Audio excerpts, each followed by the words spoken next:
Yeah, but then when it comes to that, I would do have to. I just want this is just a good general question. How do you weigh out the balances or weigh the differences between these different religions? Because if I know when it comes, there are very different religions, right? So how All do right, you now make we're the talking. case? Now we're talking on the good part. Okay, let's talk. Let me ask you a couple of questions. I want to have a conversation in this one. Okay. Okay. All right, because you're religious, right? I'm agnostic. I do think there is a higher power. I just don't see enough evidence from a certain religion to make me completely follow in that one. So what do you mean agnostic? Agnostic, you mean you don't know there's a God? I could be persuaded. I'm not 100%. And when it comes to that, also, if there was, I don't know what party to follow because who has the right answers? The big question, right? All right, let me ask you a question, my brother. So let me ask you a question. As an agnostic person, I really need to understand. You're still not sure there's God. So who do you believe created this universe, or do you believe he created? I could see there being a master design and a creator, and I could also see the other answer of the Big Bang. Okay, see, this is the problem. I can't talk to you. You need to actually give me one salute, Well, one belief. Who do you believe the Earth created itself, or do you believe something created it? Now, the Big Bang can still be a creator. Don't get me wrong. So just because you believe in the Big Bang doesn't mean that there's no creator. Okay, he could have been the one that made the Big Bang. But go ahead, let me. I'm still trying to rationalize, but if you did have to pin me down on one answer, I would have to go with that. Right now, I feel like there's more evidence around me that makes me believe that it was just made this way than not there was a final design. So basically, you believe the universe was ever created, like it's ever living. It's always been here, and it's always gonna exist after. Kind of. There could be ways in that it doesn't. Like there was a Big Bang, so there was a Like the Big Bang. creation So you believe point. in the Big Bang. Yes. So you believe the Big Bang happened, Yeah. but you don't believe that it's a creator that created the Big Bang. It's basically what it was the universe had all the substances necessary for its existence, and then the Big Bang happened, and then all these substances started to align randomly. Yeah, that's the way I'd view it because it was over, I don't know the time span, but like over billions of years, we saw these things form. All right, I'm gonna prove to you that it doesn't matter what time it takes, you still need a creator and an engineer. Let's talk about this thought experiment, okay? Okay. So there's two people going to the beach. Both of them want to build a boat. One guy both of them grab all the pieces of the wood they need for the boat. They grab all the nails, all the hammers. This guy gets on the south side of the ocean. He's the one side, and then this guy's on the north. The guy on the north has been sitting down, knocking nails on the wood, nonstop, trying to make this boat. Okay, he's just trying to make a boat to go to across the street, across the road. The other guy, you know what he said? He said, "F this." He threw all the wood down in front of the beach. And he threw all the nails on top of the wood. He threw the hammer next to the nails. And then he said, "F it. The universe will create this." My question is, how long will it take the universe to create the boat? If that situation never would be made, right?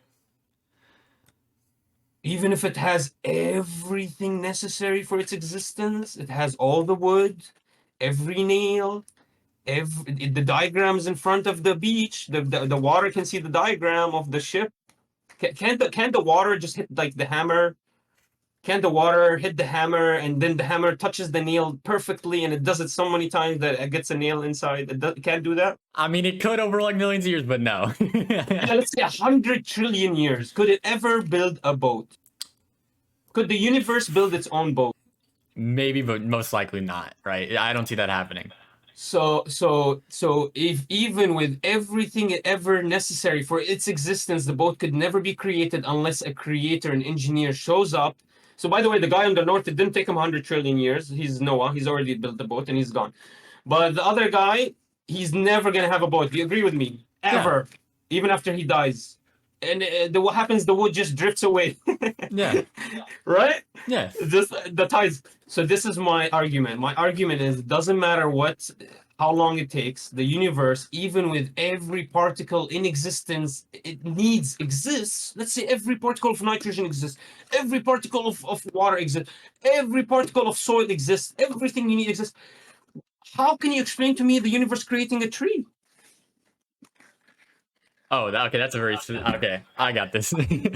Well, when we're talking about the Big Bang, we're talking about that's everything coming into existence. So beforehand, there wasn't soil, there wasn't grass, there wasn't trees, there wasn't life, right? So then when the Big Bang happened, it created a dense amount of different chemical makeups that we saw that happen, and over time, those things would be formed, right? If rock is moving through space, as we know through gravity, more rocks will come on and it will get bigger and bigger until it becomes a meteorite or a planet or a moon, right? And then we see with that, then over time, you'll see other things form. So that's why we believe that happened. But then when it comes to like stuff that can't be formed like that, that's where the problem comes in, right? With like the boat experiment you had, wouldn't the same outcome come if the person that's standing there threw down the planks, threw down the nail, threw down the hammer, and said, "I'm gonna wait till God gives me this boat"? Wouldn't that have the same outcome as the person who doesn't do anything? Okay. So we're getting to another point because my point is God is I my point is God is not attached to this universe. Okay, he's above this universe. He's outside of this universe. I'm talking about whatever is inside this universe. Look, to me, I believe God can do anything. If he wanted to, he could have created it. If you tell me how long does it take, I'll tell you it takes a second. I'm never going to be able to prove it, just like you never be able to prove evolution. But to me, I believe that to be truth, right? Just like you believe in evolution. But what I'm talking about is whatever is that exists in this universe. God is almighty. He can do anything he wants to. So I actually do.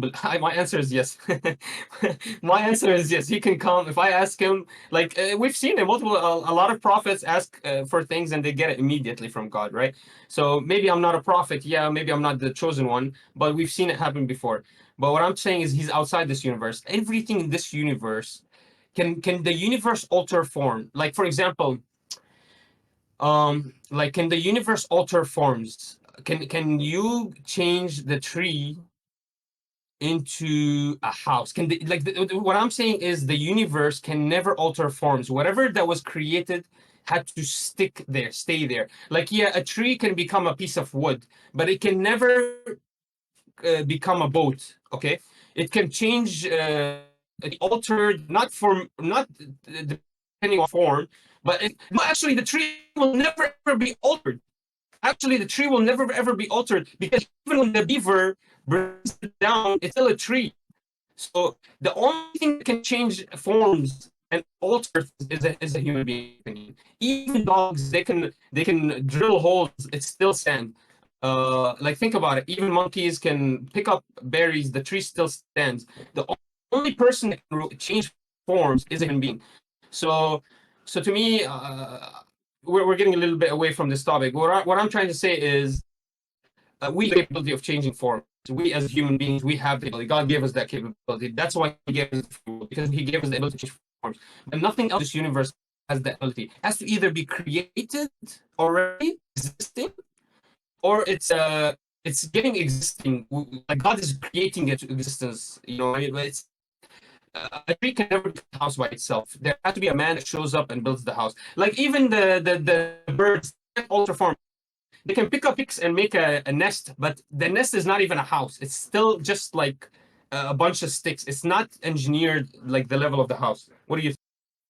I mean, it depends on like obviously it's gonna come down to the main thing of we just believe different things. Where if you do believe in science, you do believe that matter can't be created. It can only change shape, right? That is like one of the biggest points is that so like a tree could become a boat, or a tree could become the matter that makes up of a frog. Like that's what you believe if you believe in that essence, right? Wait. But do you believe the universe can do that change, or is it only allowed and capable by humans? To me, I don't even believe animals can make that. I think one of the main principles in science is that over time, over millions and billions of years, the matter that makes up something will make up something else. Like matter cannot be created nor destroyed. It can only change shape, is one of the founding laws of science, right? So that would mean that a frog in 18 BC in 2000 years could be the same matter that makes up a tree because the frog would Yeah, die, but that's the my argument for nutrients. God. Well, it could But that's the also same argument I use for God. exactly. See how they line up though? But my thing behind it is that the frog will die. The matter from the frog and the nutrients go into the soil. The soil sprouts a seed that makes the tree. Right? I don't need a creator above to see how that happens. I just go step by step and see that the matter changes shape. No, you're missing the point. So science never created nitrogen. Science understood that nitrogen exists, and it's the reason ammonia becomes ammonia. So what happens is God's already created the rule of the universe, and now all you're doing is you're observing it. You're actually not even changing any of it. You're just observing that nitrogen is turning. It's going from carbon. It's going from a human being into carbon into nitrogen, and now he's just soil. But you never ever created that change. You can never change essence. You can change form. You can never change essence. So what I mean essence is a knife. You can never change the essence of a knife. Like we might disagree. Like when I show you, okay, like when I show you a wallet, okay, we might disagree on how many cards the wallet can. I can show you a piece of paper and tell you this is a wallet, okay? You'll be like, no, no, this is not a wallet. A wallet has to open up. It has to be able to fit this many cards, whatever. We can disagree, but the wallet, a human being cannot change the essence of the wallet. Like it can change the form, the leather switched into, and we created, like we put the leather together in a certain way, and we changed the form of the leather to create the wallet. But this thing, a wallet, we disagree on it because it has an essence. So what I'm trying to explain to you is you having the understanding that nitrogen and all this frog just creates the tree. You never actually made any change. You didn't do any change. You believe that this is just the universe doing it. My understanding is this is God doing it, and so I think that's where we disagree. But with that, you can kind of change the essence of a, like with the wallets, right? Like you could view, like even the idea of a wallet. I mean, we might disagree on this. A wallet wasn't Yeah, but we're like, gonna. yeah, a second. Because, but the problem is like there is no like correct answer we that we either of us will ever come to before. If one of us has a revelation, that's how you see those big changes, right? But a wallet, when I think of wallet, that's something that was made by man. That essence was created. Like a wallet, we didn't just get dropped on the earth, Adam and Eve, and then a wallet was there, right? Over years and years of advancements, we made the wallet. So that essence of what that wallet is was made by us. We didn't change we may have changed like the shape and the form of it, but we also made a whole new thing with wallet, right?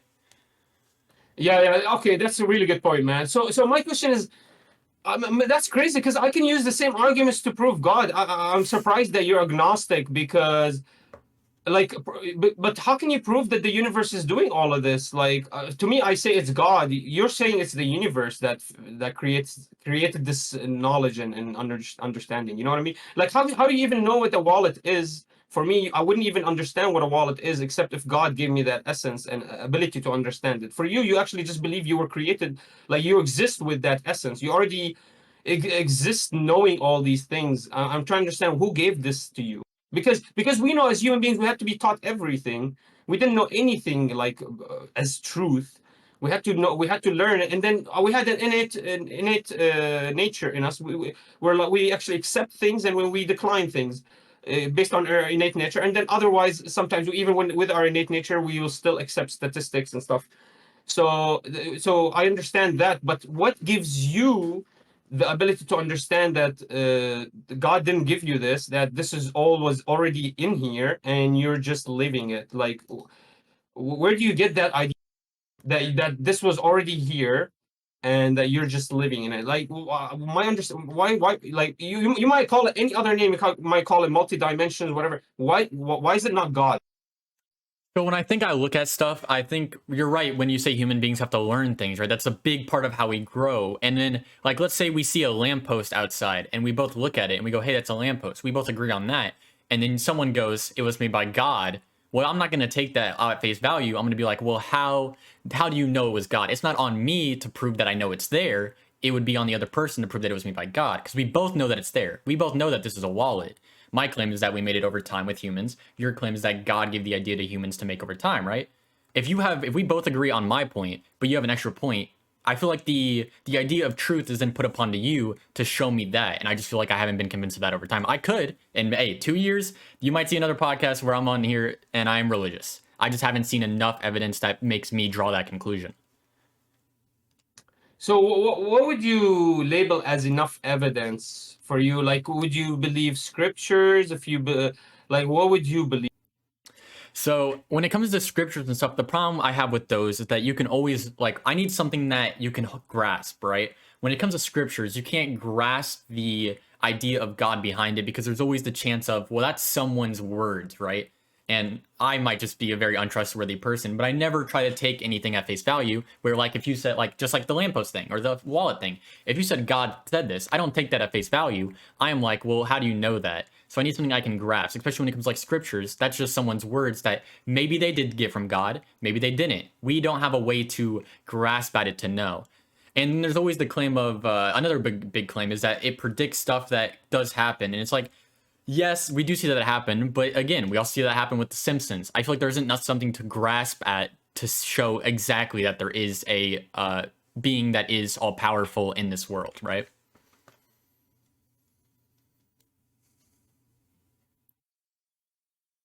Oh yeah, sorry, I was talking, but yeah, You're okay, that's good. very interesting. Yeah, that's very interesting, man.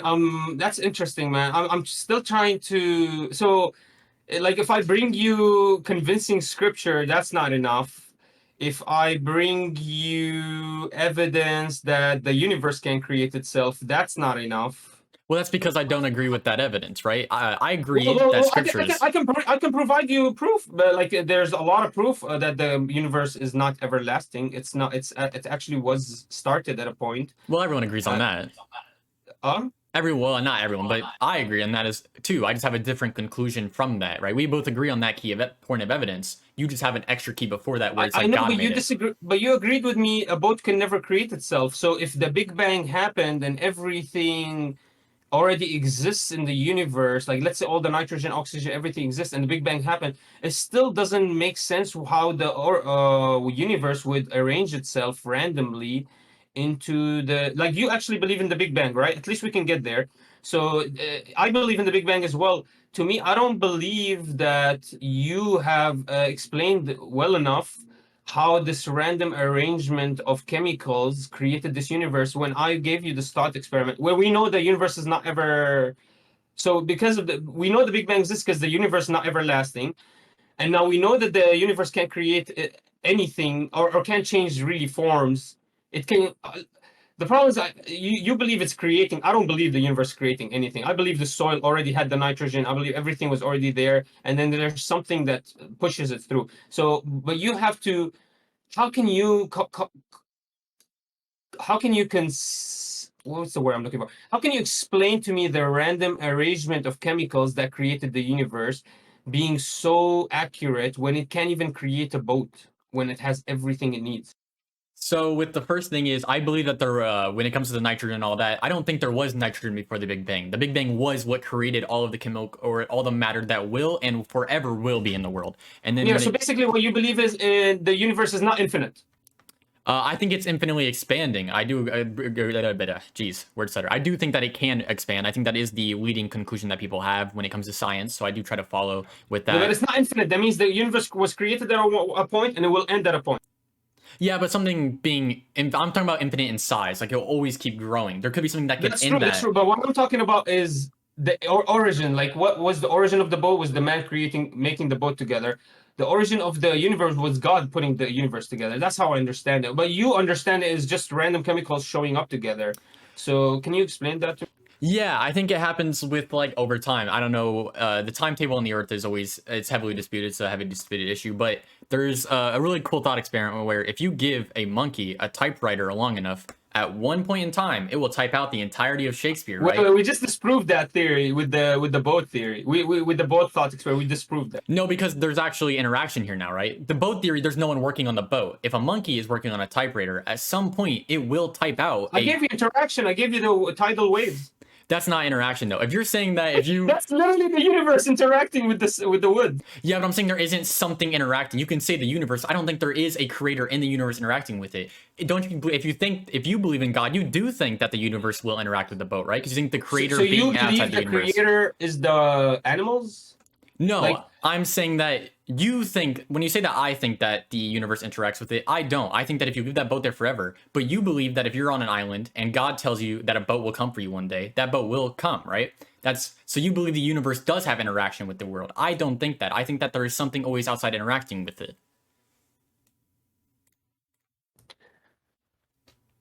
okay, I'm gonna convince you, man. You're a smart guy. I'm gonna convince you, man. I'm gonna convince you. I'm gonna convince you. So let's look at this, man. How do you know what's different? Okay, let's come to this from a different angle. Okay, Okay. How do you know the difference between right and wrong? Where do you get your subjective morality? Because definitely it's not objective. So I just want to know, where do you know right and wrong from? How do you distinguish the difference?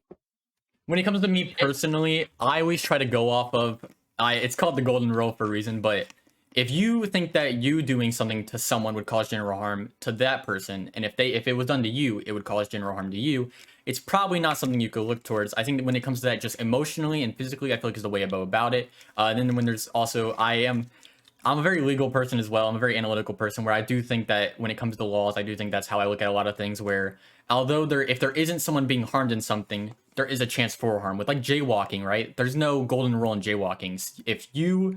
There's no one to observe it, right? You're not hurting someone else, you're just hurting yourself. But someone jaywalking is at higher risk of getting hit by a car, right? Not wearing your helmet on a bike puts you at higher risk of doing that. Just because there isn't a golden rule there, I feel like you can still view a harm to a person that you should try to minimize. So your compass is reduction of harm, Yeah, and then do you have? So basically, it's like a liberal view. It's very not what's the word I'm looking for? It's liberal, right? it might be, But I'm talking honestly. about the definition. No, I'm talking about the definition of it, like from Immanuel Libertarian? Kant. Libertarian, like from Immanuel Kant's perspective of do no harm and only do good. You know what I mean? Yeah. Okay, so to me, how it's a very faulty premise, because that means you can eat, like McDonald's all day long, and it's totally normal. That's totally okay because it gives you happiness, But it gives you and harm. you don't necessarily see what I'm saying is, because it's subjective, you can push away, like, oh, being fat, it's not even a problem anymore with the fat movement, you know what I mean? So it's not necessarily being harming me becoming fat, um oh, I'm getting cancer, it doesn't matter anymore because we have chemotherapy, they can solve this immediately. Like, you can move that goalpost of subjective harm as far as you can, because you don't have an objective thing telling you what's actual harm and what's not. But I think that's with growth. That's what you see with like every society, even religion No, no, grow. no, no, no. That's so dangerous, though. You cannot depend on growth, because slaves. Weren't slaves in the Bible? Yeah, but do you know that also in the, I don't know about the Bible, but in the Quran there were slaves, but they don't allow. They basically, you are the best man. Who is the best of you? Who is the best among you? Is the man that frees a slave. So would you say this is a book that condones slavery or does not condone slavery? If it says the best man of you is the man that frees a slave, do you believe this is a book that condones slavery or is against it? Did it say that? I don't know. I don't know all the quotes, but I'd have to see. It says a lot of things. It says that Yeah. you can marry your slave, your right hand. It says you can marry your right hand, but you have to understand there's reasons for this. For example, if you marry your maid, there's no contraception back in the day, so you give her a baby, she gives you a baby, she's not your maid anymore, she's your wife, she's the mother of your babies, so she actually levels up. You see what I mean? Yeah, I She got went you. from a slave to becoming a wife. So So, to you it looks bad, but because of the age, it totally makes sense. so what I'm gathering is there are quotes in the Quran where it says it does allow slavery, but in other quotes, it also says that the best man frees slaves, right? Yeah, because the Quran is a real, it's basically a historical record. So it knows what was happening around. Like, for example, the nobles of the Quraysh, the nobles of the village in Mecca, Quraysh, the village of Muhammad, peace be upon him, every noble owned slaves. It was part of nobility to own a white slave, a white European, like Syrian boy. Until now, you'll see the Gulf, they really like the Syrian boys. Till now, they really like the Lebanese Syrian boys, and it was part of nobility to own slaves. And the Quran recognized it, and it softened their hearts. So it didn't immediately tell them, hey, immediately decline your slaves and get rid of them. Slowly, like, for example, how it did with the alcohol. At the end of after 23 years, after like 20 years, it said in the end, hey, you Muslims, have you not had enough of this disgusting filth? Like, after it sent all them, so it doesn't do it at the beginning, it comes at the end and it tells them, hey, no more alcohol. Why? And it's clear, in as they loved alcohol so much that the Quran recognized, or God recognized, if he stopped them from alcohol the day one, nobody would have followed Prophet Muhammad. That's, look at how much how genius your God is. but it still stopped alcohol. It only did it towards the end. Okay, it didn't it didn't do it the first year of Islam. It did it like the 20th year of Islam. Isn't So that the whole time they kept drinking alcohol. But why in the last moment, the last day, it says this is a filth? Does that mean the whole time this was totally okay? No. God just allowed it because he understood if he stopped it today, it's going to create a lot of issues, a lot of problems, and it's not going to get the message across that he was looking for. And then finally, when he made sure everyone was, completely entrenched in the religion, then he was like, have you not had enough? And he talks to them very, very like demeaning. Have you not had enough of this filth? And he tells them to stop it. And from that day on, no Muslim ever drank alcohol. That's how it changes. Okay, that's how it takes one day. So just because it's in the Quran, that doesn't mean this is something condoned. He just understood that this is something that if he forces on them today, it's going to be very difficult to happen. But he did force it upon them later. For example, there's a lot of verses that say freeing the slaves is one of the best acts. It gets you to heaven. If you want to get to heaven, free a slave. If you lie, free 30 slaves. If you murder somebody, free slaves. If you lie, feed a hungry slave, or feed a homeless man. Why does this book keep giving to the slaves if it hates them so much? but doesn't that kind of show? Isn't that by definition growth? Like what you said, where it let them get alcohol in the beginning, and then near the end he You know, said, that's biblical growth. but that's That's what you said. That's moral growth as well. The observer, if you believe that it is God, in the beginning thought that alcohol should be okay, but then as he saw the extreme amounts of consumption, he was like, I need to change these people. Isn't that growth that's morally? That's true, but there was certain criteria he used. He didn't just allow every people. He only chose the chosen ones. He only took the people that actually proved themselves. Use so just because somebody's doing everything they want on a whim, and then later they grew up. I mean, sure, that could show you growth, but it's like a godly thing, man. Today, in this day and age, we don't have a prophet, we don't have a God. You have to fall back on whatever God already gave you. So if you guys won't even follow that, how is he supposed to trust that you guys are gonna morally grow? Like if you won't even follow, because there's no more prophets, so you're supposed to follow the last prophet, which is Prophet Muhammad. So how is he supposed to just let you grow morally when he already created the moral growth? He already created the last revelation. He already created the final message. Why is he wanting you to grow anymore? Like, so I'll show you. I'll tell you what moral growth is. Moral growth is Abraham didn't even have scriptures. Moral growth was Abraham's dad was the maker of the statues of his Babylon. He was one of the most noble men, and still Abraham started thinking, "Man, my dad created the stone. Why am I worshiping it? Why is my dad worshiping it? Should I worship the clouds? Man, the clouds they dissipate any moment. The sun shows up. Should I worship the sun? Man, the sun is overpowered by the moon at night. Should I worship the moon?" And he starts contemplating. This is the Abrahamic legacy. He starts contemplating.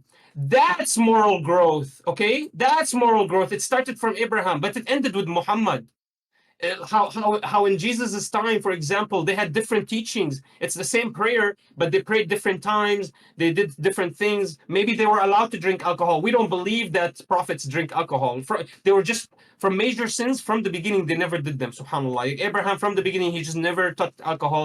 God put Muhammad multiple times he almost drank alcohol, but God made him sleep. There's a lot of narrations. He would be in festivals, but he would fall asleep immediately. A wind would come and take him, make him feel weird and leave.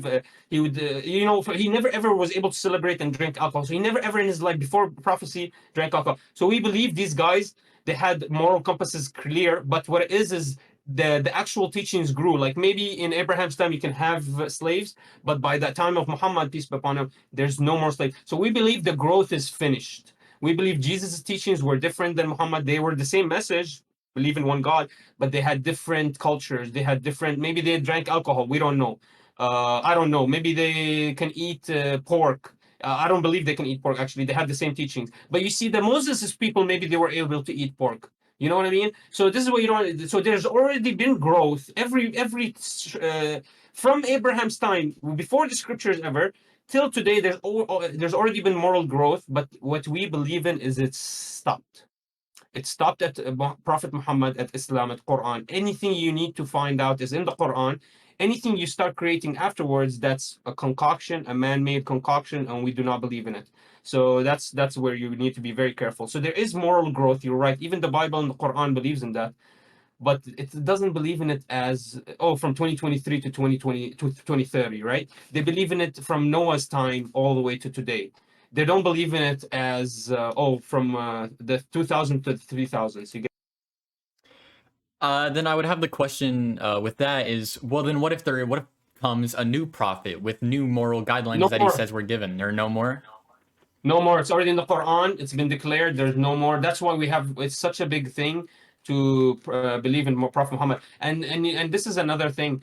Um, because we know there's no prophet, we believe Islam is final. We believe everything Islam is taught is the final, the final teachings. So these are the true teachings that God wanted to teach humanity from the time of Adam.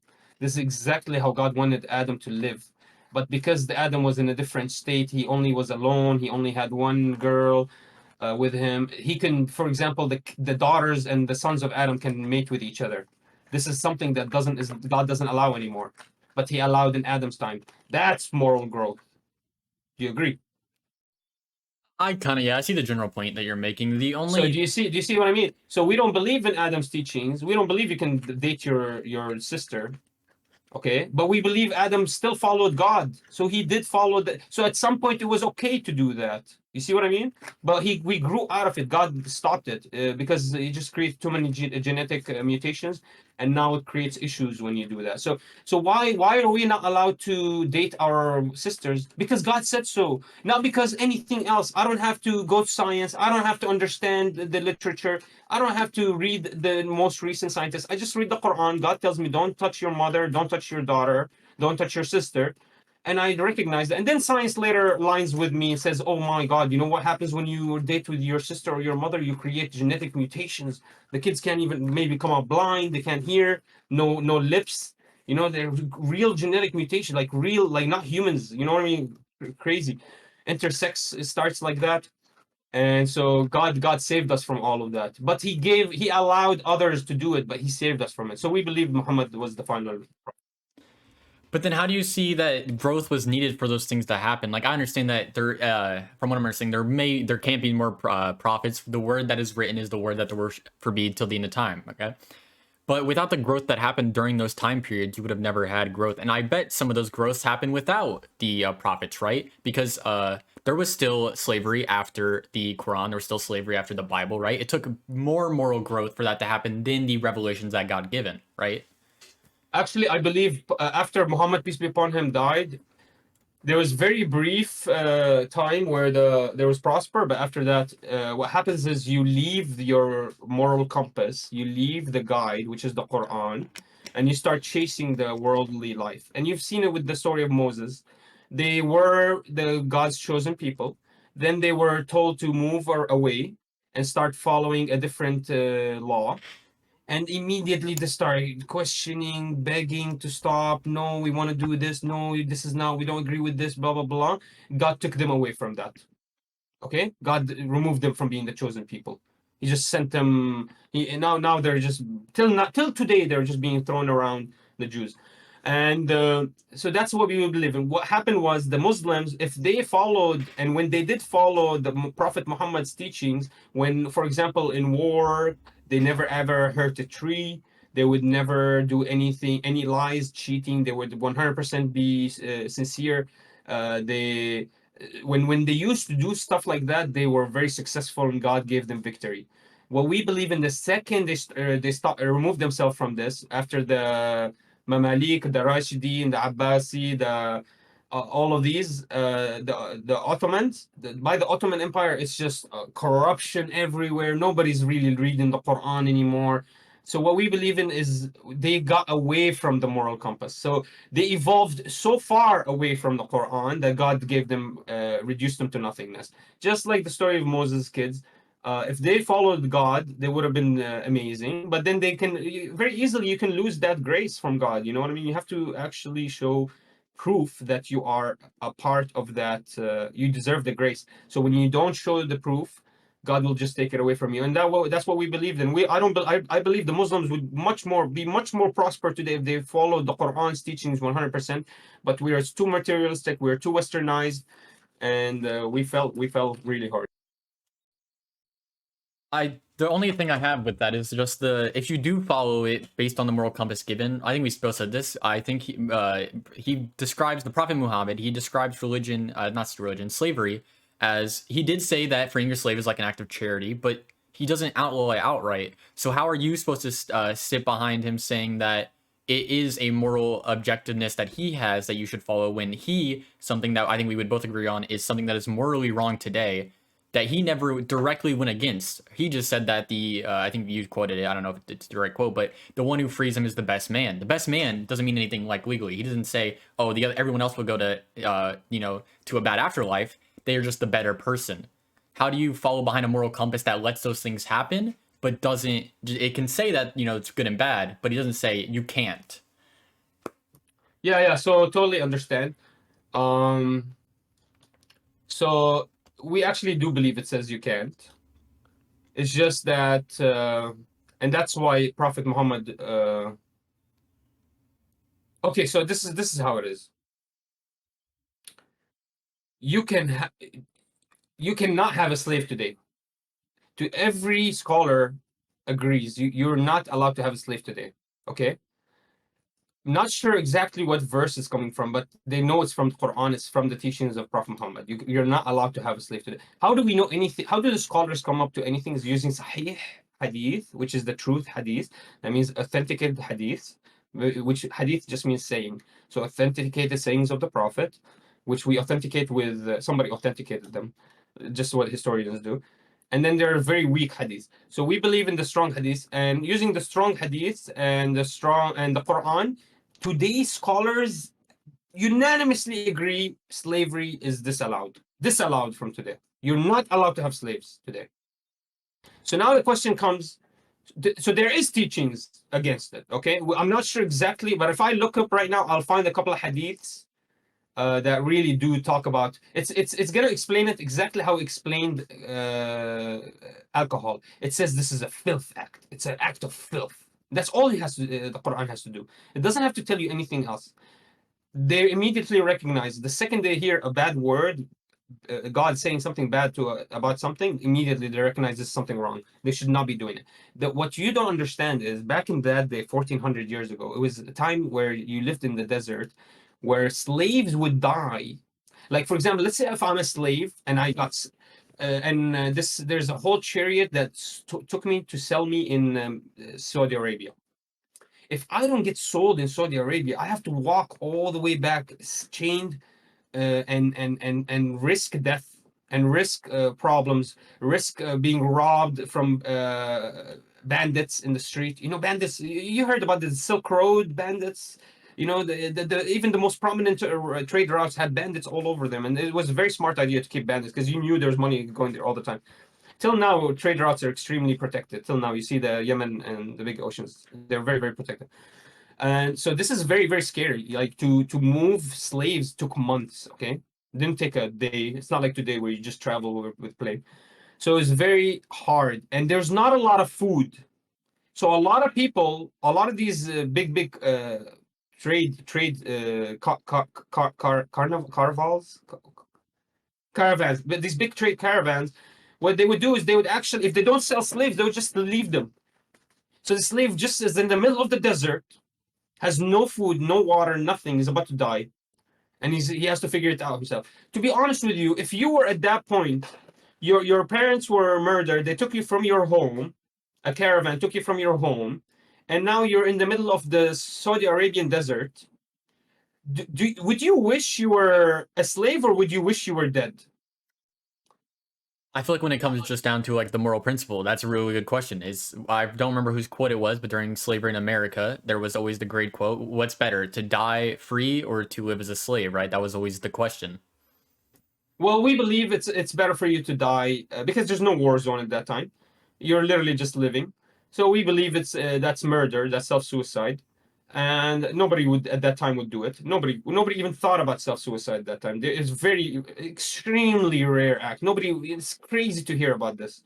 Okay, and so at that time they didn't believe in suicide, so they would just basically, if you were not sold at that point, they would wish they were slaves. Okay, so if you're not sold into slavery, I don't know what happened to my camera. Yeah, I was gonna say it just turned off, but you're good. If you're not,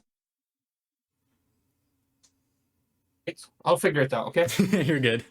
I'll figure it out. And so we were living in a different time. Now today I agree with you. Today we should. This is totally wrong. We should not do this. I don't know what happened. The whole thing just crashed. Today is wrong, and every scholar agrees with you. I'm not the only one that agrees with you. A lot of Muslim scholars agree with you. This is wrong. And how do we know it's wrong if Muhammad, peace be upon him, has already been dead for 1400 years? Is it because we grew morally? No, it's because it already was the teaching in the Quran. But what happened was, you have to understand some verses came later than others, and some verses were very ambiguous. And some verses they said, for example, this is a filth, but still Prophet Muhammad allowed it for a certain time and allowed it with certain rules. And so slavery I was part of it. Slavery was allowed, but very strict rules. And it was allowed because the nobles needed them, the slaves needed the nobles, and it was basically something that worked. At that time, it was all over the universe. It was everywhere in the universe had slaves. And at that time, it wasn't really just to make money. It was literally to live. Like you basically had a maid, and that's it. So slaves at that time were maids. It's not like today where they build the whole country. There's You have to understand, the slaves back in the day were just maids. They're not like builders, and they were just maids. And yeah, some of them were grazers. They took care of the thing, but they lived really good lives. Like they lived with nobles. I really bring it back to today's age maid service in Dubai. Look at today's day age maid services in Dubai. A lot of people will say these are slaves. Are these slaves? A maid will leave Philippines, come down to the UAE, and live with a random family for 2 to 3 years, cleaning for them, being a nanny for their kids and everything. And after that, she leaves. Is that slavery, or is she trying to better her life? Like, what do you think? I feel like it's definitely just not slavery, right? Because there's the choice. They have that choice, Yeah, right? but it's very easy. They can keep her. They can seduce her very easily. They can. She's all by herself in a different country. They can do anything they want to her. They can treat her, with fear, like make her fearful if she ever leaves. So how come there's no slavery? What it is that you have to have the intention of slaves. Also, you have to have the intention of enslaving somebody and ruining his life. Back in the day when the Muslims used to enslave people, they were not enslaving them to ruin their lives. They're just enslaving them because they were the enemy, or they were enslaving them because they couldn't live anywhere else, or they were enslaving them because they needed somebody to work for them and they paid them. But you still made money. It's not like today's slavery where you literally have no rights, don't exist. Like Prophet Muhammad's slaves were treated very nicely, but he did have slaves. Yeah. Oh, he also had slaves. He had a slave, Zayd bin Harith. I think his name was Zayd bin Harith. I know his name was Zayd for sure. And Zayd loved him so much. He was a little Syrian boy, I think. And his dad was looking for Zayd for 10 years. And when Zayd's dad found it, couldn't believe that he found him in Quraysh. And immediately he went to the Prophet. He was like begging the Prophet, this is my son. I really want him. Please give him to me. I've been looking for him for 10 years. You know what happened? You know that Zayd refused to go with his dad and stayed with his enslaved, whoever enslaved him. So, how can you explain to me why would a slave want to not leave his enslavement? Look at the story of Zayd, the slave of Prophet Muhammad. Literally, his dad found him after 10 years of looking and searching. And the day he found him, Prophet Muhammad told Zayd, you can go with him. Zayd said, no, can I stay with you, please? And Prophet Muhammad allowed it. But if he like, how can Zayd? That means how can a slave refuse to go with his dad? That means that he was living a great life. So you have to understand that there's a difference connotation. It's like the word gravity. The word gravity that we used for Newtonian gravity and Albert Einstein's gravity are totally two different gravities. A Newtonian gravity was an appeal to magic. Albert Einstein's gravity was a relative theory and it had an equation.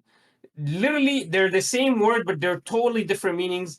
And so that's what I say. I say slavery are they're using the same word today, but you guys, you what you did to the slaves, like what the Westerns did to the slaves, is something the Muslims never did to their slaves. And if they did, it's very small in nature.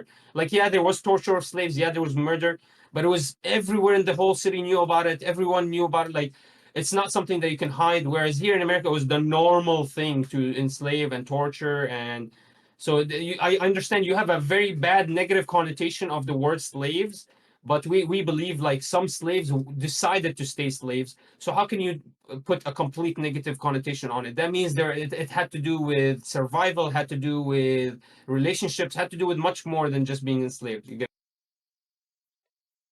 I mean, yeah, I kind of get it, but I guess I can make the same argument that you made earlier whenever we were talking about when a woman goes to a maid service in Dubai, right? You don't know what's going to happen to them if they're staying there for 2 years. You don't know how, especially when you're talking about like I think you said young Syrian boy.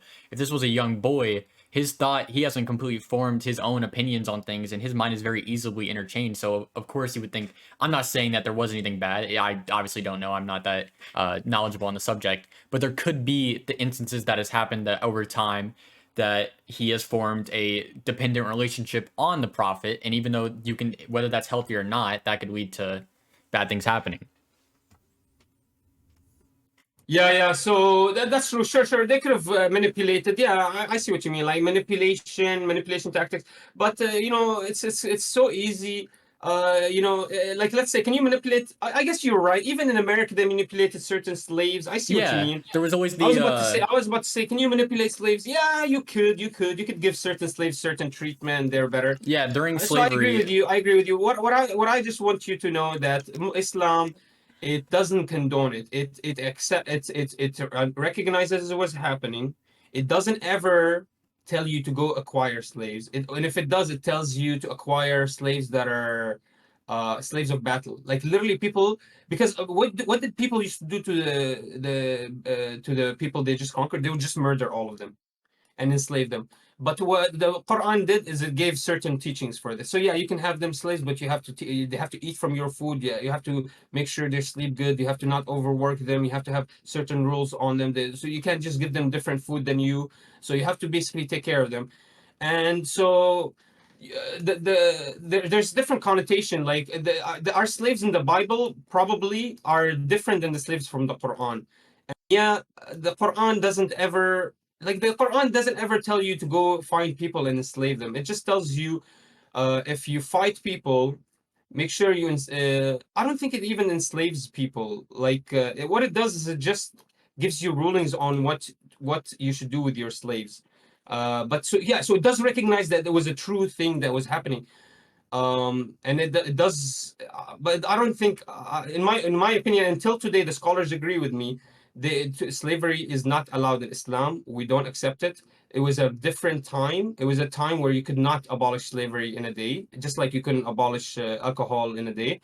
And so they took it in strides, and they kept trying to achieve. Like every year, they would free more slaves. Every year, they would take more lands and do more good. Every year, whenever they started taking lands, they stopped the taking any more slaves. The second we got into Syria and Iraq, we stopped taking slaves and started giving them what is called jizya, which is the tax system. So we actually abolished slavery. We were the first people to abolish slavery. We stopped enslaving people. We would only enslave different the enemies, because we didn't want them to go back and fight against us. And usually when they would be enslaved, immediately they would turn, or basically you're a prisoner of war. This happens still today. You call it, we call it a prisoner of war. But we actual is like the actual Arabs abolished slavery. Like Khalid bin Walid, when he used to win the battles in Syria and Iraq, he didn't take slaves. He took prisoners of war, but he didn't take slaves. What he did is, once he conquered the town, he would just force the town to pay him taxes. He never took slaves. So why is he not taking slaves? Well, that's literally the norm of every single nation at that time. Was once you conquer a nation, you just take every single human being in there as a slave, and you R-word all the women. Why didn't he do that? It's because Prophet Muhammad wouldn't allow it.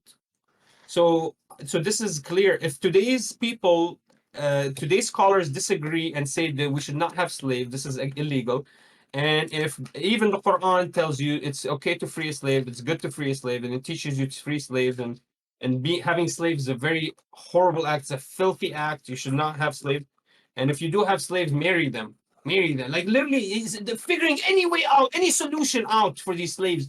Is the Quran was such a realistic scripture. You have to understand. Finding any solution that time. Give me a solution for a slave. What's the solution besides murdering them or letting them go out in the desert and die?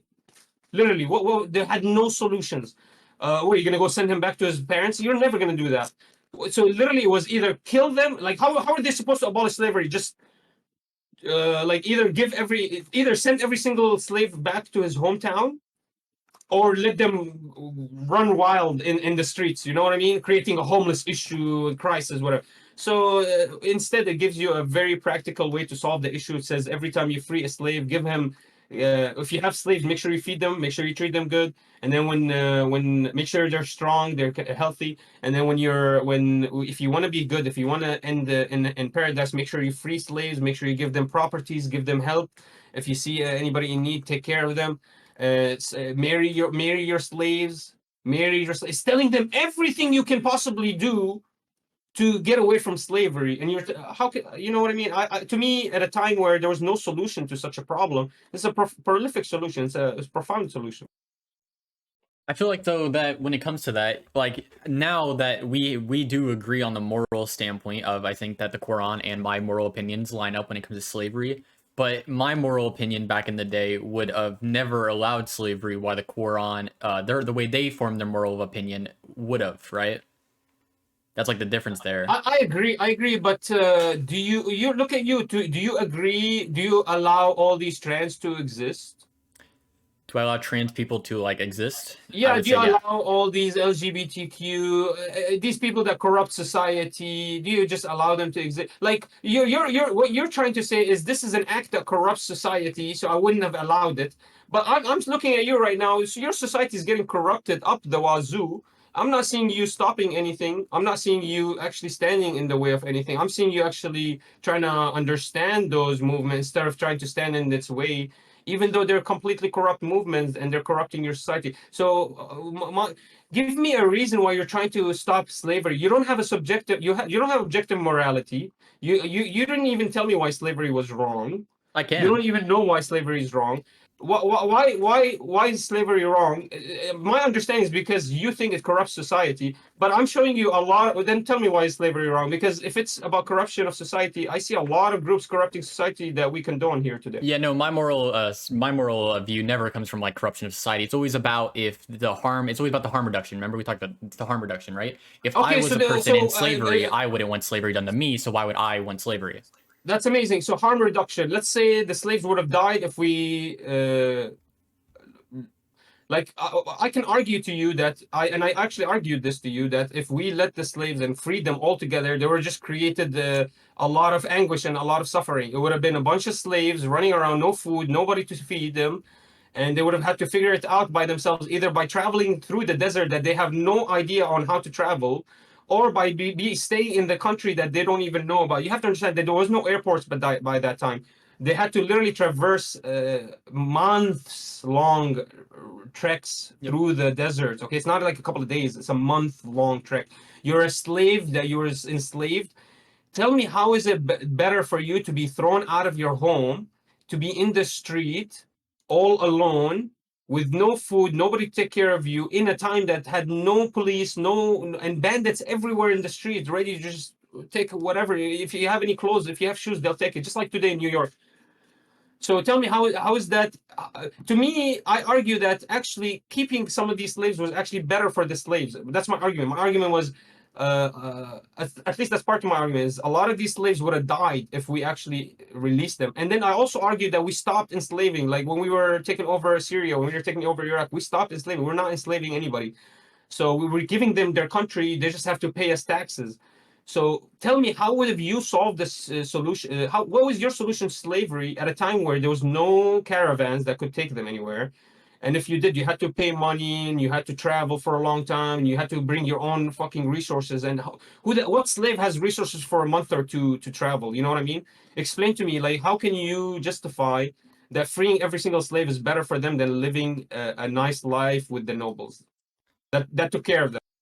Because I guess, like, and from my point of view or from my morality, there would have never been slaves in the first place for that issue to occur, right? And I think Like if there was a you even agree with me, even the atrocities in America and the slaves, still they found some slaves that agreed to stay with slaves, and still they were able to coerce some slaves, even though they were super atrocious to all these slaves and they did so much, still some slaves decided to follow. Why? Because the slave himself, he saw that it didn't harm him, it bettered his situation. You see what I mean? So if your compass is to better somebody's situation, how can you how can you explain that you're bettering the slave situation when he's telling you himself, leave me alone, man, I want to be enslaved, leave me alone, man. Even in the time of the black slaves, there were still slaves that wanted to be enslaved, that they would call like whenever somebody's running away, they would be traitors to them and call on.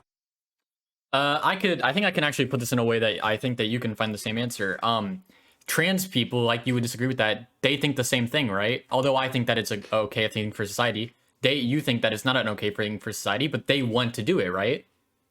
I know, but it's like alcohol. It doesn't matter what they think. Like for some reason, I want to drink alcohol. It doesn't matter what I think anymore. It's already been outlawed. So there are certain things that are outlawed. It doesn't matter what you believe in. Like yeah, okay, the Quran will align with the slaves that want to stay slaves. Yeah, you know what I mean. It aligns, but that doesn't mean that that's every slave. But and so just because the Quran aligns with my objective morality that oh some slaves wanted to be there, that doesn't mean every slave wanted to be there. And so but you also have to look at the teachings. Is this the right teaching that the Quran was teaching? And the Quran did not teach in slaves or did not teach to enslave. And at that time, they were really pushing to not enslave. And anybody that was enslaving was looked down on. Like they knew about him, they heard about him. And so if it's not teaching you to be trans and you're doing trans stuff, it's gonna everybody's gonna look down on you. They're gonna know that you're not following the teaching. I was just trying to get to the general point of, although there could be some situations in which someone has an opinion that of what's best for them, we can both agree that sometimes that is the wrong opinion, right? And the easy way to see, I feel like, is to see, like, what are the effects of that opinion, like the effects of slavery. Now we understand. No. To me, that slave that was living there, he's happy. It's none of my business. What if he's telling me I want to stay a slave? That's none of my business. Okay, look, we're gonna tell him, hey, you shouldn't be slave. And then if I'm a Muslim, I'll be like, okay, you're free. He'll be like, okay, but I still want to live with you. Okay, that's fine. You can live with me, but you're free. You're not my slave anymore. But I want to live with you. Okay, that's fine. Live with me, but you're free. That's what it is. So how am I supposed to tell him, get the fuck out of here? No, you go live alone, go out, you're free. You step on his head and kick him out of the house. No, I'm not gonna do that. But I'm still gonna free him. But he might still want to stay with me. Am I gonna fight him against that? Yeah, but the difference is between staying with them in slavery is the freement, right? You are freeing him from the bad thing. That's what I think is the key difference there, though. If he stays afterwards, he's not staying as a slave. He would be staying as, I think you said, like a maid, right? Where they're not the same instance. I know, but to me, I know slavery is wrong, not because it hurts somebody, because a lot of people can tell me, no, I'm very happy to be a slave. I know it's wrong because it's a filthy act. God described it as a filthy act. Why do you believe slavery is wrong? And if you believe slavery is wrong, how do you condone all these other movements that are happening that are creating a lot of weirdness in society? So I'm trying to understand what is your moral compass looking for? Is it looking for? It's not looking for harm because It not is. every single slave is harmed. It's not looking for happiness because post-op a lot of these people are suiciding. It's not about happiness. So what are you looking? How do you know what's right and wrong? I know what's right and wrong because I follow the Quran. How do you know what's right and wrong? Because you're telling me slavery was wrong, but a lot of disagree with you. I do think that you are right that a lot of slaves would disagree with me, but I think that's with everything, right? If you went and freed everyone who was sex trafficking, there are gonna be people who were like, I was okay in that situation because of, I don't know what the effect's called in your head, but there's an effect where you think that you're okay in a situation that you're not. I'm not saying that every situation's like that. There probably were some slaves that did have better situations, but I think as Exactly. a whole, it shouldn't be okay for people to hold slaves. I think that's the more general point. I It know, isn't but why? because it's harming. It's all about the harm. What if it doesn't harm? it's a very minute instance. I think I can agree with you that maybe 0.1%. Today's age is very easy to have slaves without harming them. Very easy. Look at the UAE maids. They'll never ever say that they're slaves, but But that's because they're not slaves. They chose to go there, right? borderline. I would say borderline slaves. But I feel like the right? biggest key point about slavery is the choice, right? They didn't American slavery. They didn't choose to be slaves. I think in the Middle East when slavery happened over there, no one chose to be a slave. Like you said, it was from the conquering of war, where instead of killing everyone in the town, they instead took them as slaves. There's no choice in that. So if somebody comes to you and tells you, "I want to be a slave," you'll be like, "Yes, go for it." If someone came up to me and said, "I want to be a slave," I wouldn't have an opinion. It's not going to harm me. It's them making their own choice. If they were like, I want to go and sell myself into slavery, I would be like, you should probably go to a mental health facility and get yourself checked out. But that's because I view slavery as a wrong. It's not, you know what I mean? I think that slavery as a whole is wrong, and that's why it's illegal. I would tell him that it's illegal. He can't go into slavery in America today. That's illegal. That's true. That's sure. But you're thinking of it as wrong because you're thinking of it as the slavery of the 1800s century. I'm thinking of it as the slavery of the 500th century. Did they have a choice at that time? Totally two different things. There's totally two different enslavement. Yeah, but from what I gathered from what you said, they didn't choose to be a slave then either, did they? It was from war, right? It was from conquest and war, right? Most of the slaves, yeah. It was better for you to free the nobles of the country of the city. Still is enslaved a lot, but we don't agree with these nobles. And even Prophet Muhammad had a slave, but he already freed him. The guy just wanted to stay with him. He already freed him. I told you the story. He freed him. The guy just stood next to him. What is he supposed to do? Kick him out? And now everybody's gonna say, "Oh, well, Prophet Muhammad is a slave," but he freed the slave. He didn't. But the slave just wanted to stay there. What is he supposed to do? Kick him out? Well, again, he can stay just not as a slave. Just because the nobles were doing it doesn't mean it was right. Yeah, but he can stay just not as a slave, right? That's the whole point of slavery being outlawed. And then I think exactly. And so the second I tell you I do want to be a slave, your whole argument falls apart. What? Like no. for me, I just tell you, okay, you can stay with me, but you're not a slave anymore. But I force you to not be a slave. For you, you're like, you actually have no opinion. You're like, oh, if you want to be a slave, yeah, you can go for it. No, you can't be a slave. That's the whole point. No, you actually no. You're creating harm for me. What? Yeah, you can't be a slave. That's the whole point because there's harm in slavery. No, but I want to be a slave. How can you stop me from becoming a slave? Why would you stop me from being a slave? Here's a good question. Do you think the majority of slavery caused harm? Not the very minute instances, just the majority of slavery as a whole. I agree. I know that 100% is a filthy act, but I'm trying to get to you. Okay. Me and you, I don't know why we're acting like we have the same moral compass. We don't. True. Me and you, we don't have the same moral compass. But we might not have the exact same moral compass. We have the same It looks like we do. Yeah. It looks like we do because you look at bad things that are happening. I look at filthy things. I look at filth. I look at disgust. I look at corruption of society. You are looking at happiness. I'm looking at harm. So happiness does not matter. Just not really.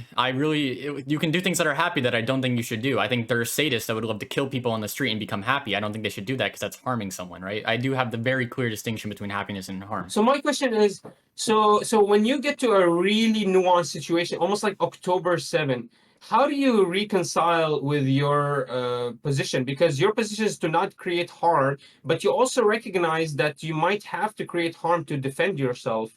So how do you reconcile, or do you just throw out the all that harm principle when it comes to saving yourself? When it comes to self-defense, no, because when it comes to self-defense, that's you using harm to defend yourself against harm. The first person that caused the initial instance of harm that you were defending yourself against, they committed the wrong, right? Would you want someone to hurt you? No. Would you want someone to defend you? Yes, that's the harm reduction. If you defend yourself, that's harm reduced against yourself. I feel like that's how you view that, right? Especially when it comes to self-defense. That's amazing, man. A lot of your principles, I guess Islam is just so logical because a lot of your principles line up perfectly with Islam. Yeah, you're not supposed to be ever oppressor or the attacker. But you're allowed to defend yourself, right? Yeah. But you're never ever allowed to oppress anybody or attack them out of no necessity. So it's very interesting. But you use a totally different compass. You totally come to it logically. And but I think your logic is a little bit faulty still. Because I can still find you certain places where creating harm is actually good for you, and you should be creating harm. Like going to the gym, you should be going to the gym. You should be forcing damage upon your body, and you can better yourself from it. Yeah, but the overview of everything, everyone on Earth would agree that the overview of gym is good for you, right? It's not harm; it's the opposite. Well, this is what I keep telling you because you have a subjective morality. I think Now everyone it's would. actually changing. It's actually changing. Now they're calling us fat phobic because we like to go to the. I think when fat phobic comes in, this is a very different topic, but I think that comes from people telling people how they should act in their own life, which is I harm, think I this is feel a very like. relevant topic because I don't think everybody in this Western society actually believes going to the gym is good for you.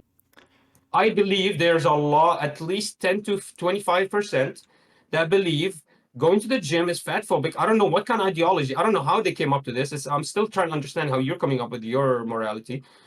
And so they can come up with anything they want. I don't know how they're coming up to it, but they're coming up to these conclusions. Where going to the gym because there's no objectivity in it. They're not falling back on scripture. They're not falling back on somebody's guide. They're just coming up with their whims and more. And now it's very easy to control these whims. Very easy to. All you have to do is alter the teachings. All you have to do is change the society norms a little bit and like basically add sex education. And now you got a bunch of kids fucking each other. You know what I mean? Just alter a little bit of teachings, you can change the actual society. And so it's very easy to control these people when you have subjective morality. So I'm still very, very confused. So I'll restate the general point of my morality comes from the idea of you shouldn't be able to harm other people in any way, emotionally, physically. I feel like if you wouldn't want that harm done to you, you shouldn't do it to other people. Okay. So I feel like the big Can you point hang is, yourself? well, it's only if I think the general point there, the key point is that you wouldn't want that harm done to you, so you don't want it done to other people. But a lot of things in the world harm you. Like don't like you getting up early in the morning to go work and take care of your family. That's very, very stressful on the body and can really lower somebody's lifespan. Like, do you think that's wrong? No, because I think again, when you look over it generally, the outcome is instead not harmful, good. I think going to job while you could have back pain, I have that actually from doing my job after the day after I'm really sore, right? But the outcome is $200. Do I personally view that me hurting my back was worth that $200? Well, depends on the day, obviously, but obviously I view that harm as differently, and that's a harm I'm putting onto myself. There's a difference between harm you're putting onto yourself and harm you're putting on the others. I think we can both agree. Okay, interesting. So the outcome justifies the mean. The end justifies the means. Not in every instance. I think you have to look at is the harm outweighing the mean, and does everyone see that as harm, right? Because you can say, do the end justify the means? Not really. I don't think America, going into the 20 wars that they did, although it made America a more prosperous country, which is a good thing. I don't think the harm outweighs the good there just because the end was good, right? You can view the end not being a good thing, but the ways you come to it a bad thing, right? I think getting rid of slavery, a good thing. I don't think the 200 years of slavery in America were a good thing as well. I don't think good means good and bad means bad. I think you can mix those outcomes, and you should not want that bad in any instance. Yeah, yeah, very interesting.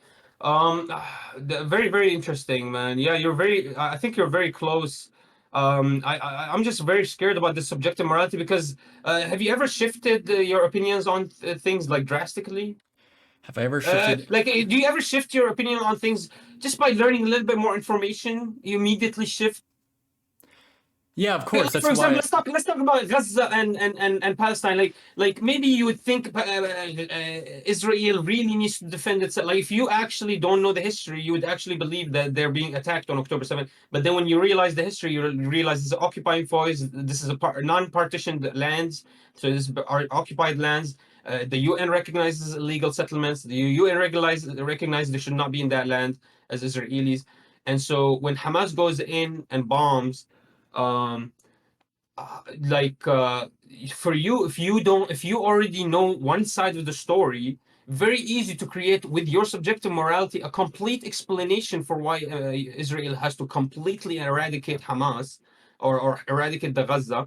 Whereas for me, I have a little bit more understanding of you. We have both subjective morality, but I come up with a totally different conclusion because I learned a little bit more. Is that possible in your worldview? I don't think so because I don't think you can get into an instance where you justify harm. Your like example highlighted that perfectly, right? Wait. We can. When defend yourself. Sorry, I mean like just a malicious harm. Sorry, malicious harm. Bombing the people in Wait. Gaza, right? What did you say? What? How? Malicious, What like harm? bad will harm. Oh, Whenever they're doing bad. malicious. Okay, Yes. malicious. Okay. So like when we're talking about like if you don't know the history of Gaza, you could maybe think that it's okay that they attack.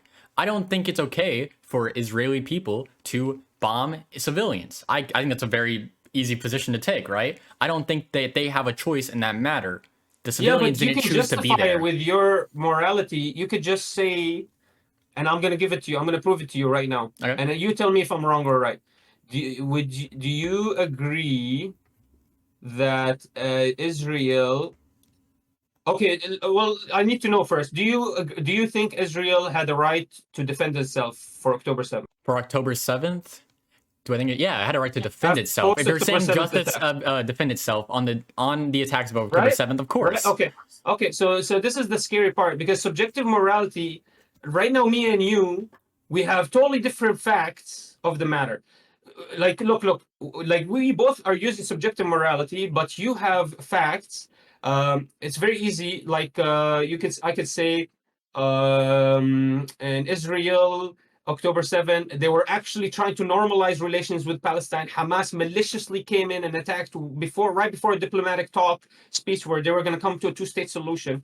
And so Hamas was malicious, and they actually decided to break apart that whole peace talks, and to create more anguish. So we should get rid of Hamas because of what they did October 7th. And then you can come to me and say, no, no, no, no, no, no, no, no, no, no, no. You don't understand. When you don't understand, what happened was that before October 7th, the Hamasis, three of these legion men lost their mothers, and so they've been plotting a story with a couple of friends to try to take over this land, and they were able to convince a couple of their other friends to come and to take. And so they were very angry, they were very upset, they wanted their freedoms back, they wanted to take some of their lands back. And so they came in, they just wanted to shoot some IDF soldiers, but they found anybody in front of them and started shooting because they were scared. So so for me, I can start to justify and give you a story. Okay, my story justifies that there's more harm coming to the Palestinians than the Israelis. Your story justifies that the Israelis are getting more harm than the Palestinians. Which one of us is right? Neither. I don't think harm justifies harm, though. As I said, if you don't want Yeah, harm you being done you to you, no, I don't. You said, do they have the right to defend themselves? I think we both agree. When I say harm, I mean malicious harm. Obviously, there are harms that are good, right? So whenever I say self-defense, if they get attacked, they have the right to defend themselves. The same way if Palestine got attacked by Israel, Palestine has the right to defend itself. I see that on both okay. sides. So okay. So you actually agree that Israel can defend itself, and then you agree Palestine can defend itself. Of course, I think So what if I anyone should tell have the you right to defend Hamas? themselves. What if I tell you Hamas was a resistance movement and they were trying to defend themselves? Do you agree now with what October 7th, post October 7th? Not because of the facts I heard, but if you said objectively, if you could prove to me that, yes, but then I'd have the point of one, there were shooting civilians at a festival. How could you ever make the case that those festival goers have done harm to Hamas? See, my point here is what I'm trying to get to is me and you are never going to find a solution if we use only subjective moralities. Because you have certain information and I have certain information. You won't accept my information, and I won't accept yours, and we can very easily get to a stalemate. And you're gonna say I'm unreasonable. I'm gonna say you're unreasonable. Very easy, we can get to a stalemate. Okay, that's why subjective morality to me is very dangerous. Right now, the only way with subjective morality to find the solution to this is to just keep looking, is to just let it go on and see what happens. I don't Tell think me that's how from it subjective is. morality, what's your solution to this? What's happening right now in Gaza? I mean, obviously, with morality, you're going to get a very Disney coded answer, but it would be peace, right? You would see peace upon the no I know, but fighting. who gets the peace? Huh? Both sides. It would be peace on both sides. No more How would fighting. you No do more that? How harm. would you do that subjectively with your subjective morale? How would you give them peace? By reducing harm, having no harm on either side. You would increase the living. What's the solution? Hmm? Like, what is this? One state, two state? So one state or two. That's a very more nuanced. That's not morality. That's like legal, right? When you're taking of states, now you're talking about legality, right? The state lines, the No, but property. I'm talking about even when it comes to those solutions, we might disagree. True. Even if we agree that this might reduce harm, we might disagree on the solution. We don't have an objective way to weigh our decisions. Is this good or bad? Besides, let it go on and see what happens. Like literally, as that's why it's But that's what I'm saying. What you're saying is that there are different moral outcomes to our subjective moralities, which is true. But that's true in religion as well. There are gonna. I could if I looked it up, I could find a scholar of today that defends the Quran and he cherry picks quotes to defend slavery. Right? It's the same problem that you are pointing out to me is the same problem that occurs within religion, especially with I don't know a lot about the Quran, but with with Christianity today, there is different churches that one allow LGBTQ people. I think the Pope recently came out and said he will allow them to bless marriages now. And then there will be churches that say they don't, right? But they both have the same moral compass, but they had different outcomes. It's not like I know. this is So, just. so which one is right? There is no right moral. That's the point of morality. See, There's this is no. what I'm talking about. You have no idea which one is the right way to go. You The same actually thing have with. no idea. At least for me, I can tell you objectively speaking, this is But you wrong and it can't. will never change.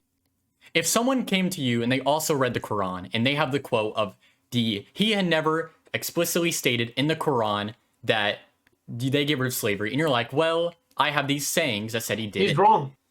How? Because I have objective morality. Because he must have done something. This is not me who's studying this. This is scholars that studied this, so they really understand the language and they understand the actual the history behind every verse. So there's an intention and a history behind every single verse. It's very easy to know the intention and the history behind it. There's stories that they tell about every single verse. So he must have had to switch it. Like for example, right now, I'll tell you the Shias are all wrong. They're a completely different sect from me. Every single Shia is totally wrong, 100% wrong. They're not, to me, they're still Muslims because they believe there's one God, but I believe they're borderline kuffar, infidels, 100%. They call themselves Muslims. To me, I don't believe they're Muslims. They pray next to us. But sure, I accept them as Muslim because it's none of my business. I can't. I'm not God to sit here and accept this. Accept. But to me, I would never, ever, ever believe in their teaching. I would never, ever, ever agree with them. And we totally, basically, we pray in different mosques. That's how far it is. So this situation actually happened in the Muslim Ummah, and it actually fractioned the Muslim Ummah. And I'm telling you, that's why the subjective morality is so dangerous. It actually fractions But doesn't that show how your side also has subjective morality? That's what I'm telling you. That's why it's very important to use objective morality for this world, because even the same side can find the wrong outcome to the same solution. They're literally, it's so nuanced, it's so delicate. This is why objective morality is so precious, because it does answer a lot of questions. Now, no. You have to understand, by the way, they're not using objective morality. When it comes to the Quran, we agree on everything. What they do is they differ on the hadith, the speech of the Prophet Muhammad. They accept really weak hadiths that we don't accept But as then as a Sunni. That's the difference. So it's actually subjective difference. It's actually subjective opinion is difference. It's not objective. Like the Quran, we do not disagree in anything in the Quran. We agree in everything. We agree on that you have to give when you marry a girl, you have to give her money, meher. We agree on meher. They disagree. They have a saying from one of their scholars that tells them that your meher could be a rose. For us, as Sunnis, we don't accept that at all. We don't accept a rose as a meher. We don't accept a dowry as a rose. No way. You know what I mean? So we disagree there. We don't agree with them at all. So, but what do we disagree on? The subjective differences, not the objective. We agree that we have to get married. We agree that you have to give out dowry. We just disagree on the amount. You see what I mean? That's where we disagree. So we agree actually in the Quran. You'll never see two Muslims disagree on the Quran. That's impossibility. I Because bet I there's could. objective morality. You can, because there's gonna be if you and someone else read someone, you're gonna come to different conclusions. That's just how everything works, right? Here, I'm reading here, for example, on Wikipedia, Islamic views on slavery represent a complex and multifaceted body of Islamic thought, with various Islamic groups or thinkers espousing views on the matter, which have been radically different throughout history. So So there is differences that you they can come are to. learning. Basically, they grow through. Slavery was a mainstay of life in pre-Islamic Arabia and surrounding lands. The Quran and the Hadith address slavery extensively, assuming its existence as part of society, Oh, but so he viewing actually it. thinks it was Yeah, a but part of listen, but society. viewing it and as an exceptional condition and restricting its scope. So, like I told you, it's at that time. How are you going to get rid of your slaves? You're going to just send him to the desert? Again, you would never have slaves. No. But the nobles already. Every single noble had a slave at that time. Yeah, Every that's what I'm single saying. noble. That's where I would already be. I would see what you're saying is at this point, what do they do? I would never get to that point, right? I don't. With my morality, there would have never been like slaves to be owned. Yeah, but you know that the Arabs used to murder their own daughters. Like that's how their morality was shook. Like And that would they be before harm, and I would Islam. disagree with that. Before Islam, they were very bad. You have to understand they had their morality was they would feel embarrassed by women, by their daughters, so they would murder their own daughters. Look at the stories. It's called Wa'd al-Banat. It's been recognized in the Quran for how much of a filthy act it was. At 5 years old, it was a ritual. At 5 years old, you dress her up in the best clothes, you take her out to the woods in a well, you throw her down, and she never comes back up. That's every single nobleman did that. They wanted boys. They did not want girls because they used to bring a lot of embarrassment to the family. The Quran came and stopped that. Quran came and stopped that. So Quran came to save these Arabs. So they used to do disgusting things. They used to enslave people. You're right, but Quran came to stop that. Yeah, it didn't stop it immediately. It recognized they existed, just like it didn't stop alcohol immediately because it took some time for alcohol to be restricted. But it recognized it was a filthy act immediately. Like After it the didn't fact, recognize though. immediately, but when you recognize the final verse, you recognize, holy moly, this whole time God thought about alcohol as a filthy act. Why the hell was I ever touching it? Yo, disgusting. Ooh, no, I'm staying away from this. Like us, yeah, we do make mistakes all the time. The Arabs were the worst of the worst. The Arabs were bad. They were killing their own daughters, man. Islam saved them. It says the Quran permits owners to take slaves as concubines, though it promotes abstinence as a better choice. It strictly prohibits slave prostitution, but there are 29 verses of the Quran. Most of these are it says Medinan, and refer to the legal Medina. status of slaves. Yes, yes. So the Medina verses were they basically give you the law of how to treat people, So and it then permits them. the verses they give you, both of them gave you laws in Mecca and Medina. But yeah, yeah. So what do you understand from that verse? That doesn't that show that it did permit it in the Quran? If it's saying the legal status, if they did speak on the legal status and they did say that you can, what was the one other thing that it said? That you could have, what was it, sex with them, or in Yeah, bigger yeah. So the terms? concubines. So I when I read that verse the first time, I didn't understand. It's a very, very difficult verse to read. Can you read it? The exact verse, I'm on the Yeah, yeah. Can wiki. you actually read the verse? It's a very weird verse, and when I read, I had to read it multiple times. It doesn't say it doesn't say actual concubine. What it says is what your right hand possesses. That's literally the actual wording for it. And I think what it means is your slaves, and that's how I understood it. But what your right hand possesses is basically anybody that Okay. you have ruling over, I think. This might be it, but I'm gonna see. If any of you who do not have the means to marry free women who are believing you may marry, believing girls from whom your right hand possesses, Allah knows best about your faith. You are all the same in that respect. Marry them with the approval of their families and give them their gifts correctly and courteously as married women, not in fornication or as taking them as lovers. And then when Sorry, they are sorry, married, sorry, sorry. I was talking to somebody. Go ahead. you're No, good. no, I'm listening. And then if they commit adultery, they should receive half the punishment of ordinary women. This is for those of you who are afraid of falling into sin, but being patient is better for you. So doesn't it permit that in that verse? So yeah. So it's a very that verse. Can you read the history of the verse? I don't know the Does it history come off with the a top of my story? head. What's the verse number? The verse number is Quran 70, 29, 30. So page 29, 30, and then it's Quran 70. All right, because the Quran has stories and it explains every single verse. There's a story for every single verse. So you said 70, 2,300? It was Quran 70, and then it was 20. It's either on page 29 or page 30. That's the hyphen. Okay, But okay, then, okay, okay. I wait, got it. I got it. I got it. I just remember earlier, whenever you were speaking about Israel, though, you said the problem with my morality was that you could make up a story to sway the opinion on my morality. Isn't that kind of the same here? Don't you see the same thing forming? Where like that's No, just a no, general no, problem. because the story is actually about what made the verse come down. So what happens is something happens, there's a conflict that occurs, and then the verse falls, and and then it basically solves the conflict. So But let me let again, me let me give you a little bit about this for doesn't you. that kind of show though that it happens on both sides where morality can change depending on like the story that's behind it, or at least on your side that the Quran, the statements that it gives out are based on the history and what happened before it, not the actual idea of it itself. Like in the Wait. Quran, So what you're saying is the story is what differentiated it, right?